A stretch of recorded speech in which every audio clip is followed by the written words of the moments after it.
রামু, টানা বৃষ্টিতে তো কিছুই করতে পারতেছস না, না কাঠ কাটতে যেতে পারতেছস, না কোনো কিছু করতে পারতেছস। দেশের অবস্থা তো অনেক খারাপ, এত বৃষ্টি, কিছুই করা যাচ্ছে না। আরে মা, আমি এখন কি করব? দেশের অবস্থা তো পুরোই খারাপ। টানা বৃষ্টিতে কেউ কোনো কিছু করতে পারতেছে না। শুধু কি আমি ঘরের মধ্যে? সবাই তো ঘরের মধ্যে। কেউ কোনো কিছু করতে পারতেছে না, না করতে পারতেছে কৃষিকাজ, না কেউ কাঠ কাটতে যেতে পারতেছে। আমাদের মতন গরিবদেরকে তো বিধাতা দিয়ে পরীক্ষা করে। টানা বৃষ্টি, কেউ কিছু করতে পারতেছে না। আচ্ছা মা, আমি এখন কি করব বলো? ঘরে তো একটা ছাতাও নাই। এটাই রে বাবা, আমাদের মতন গরিবদেরকে বিধাতা সব কিছু দিয়ে পরীক্ষা করে, না হলে বড় লোকরা কিছু হয় না। হ মা, আমার ভাল লাগতেছে না, কতদিন আর ঘরে বসে থাকবো। যাই একটু দারু চাচার দোকানে যাই।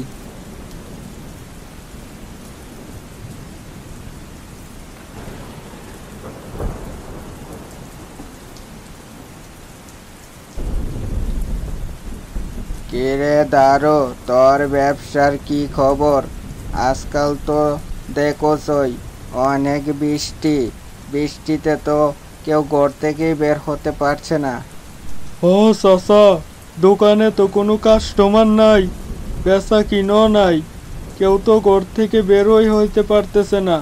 টানা বৃষ্টিতে সব কিছু তলিয়ে যাচ্ছে।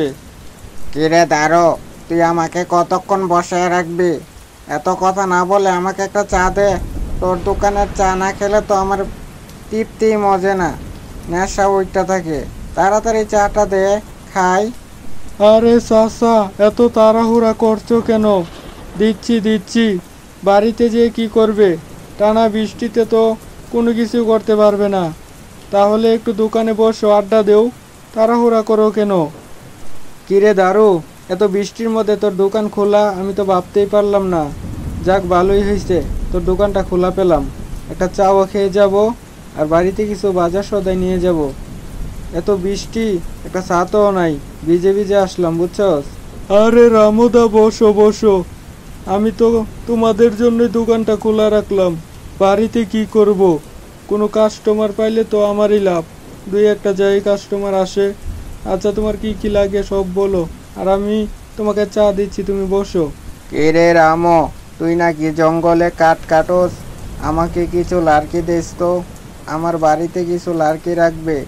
তুই কাঠ কেটে লার্কিগুলা নিয়ে আমার বাড়িতে রেখে আইস, বুঝছস? আচ্ছা বাবুল চাচা, তুমি টেনশন করো না, বৃষ্টিটা কমুক, তারপর আমি তোমার বাড়িতে কিছু লার্কি নিয়ে দিয়ে আসবো।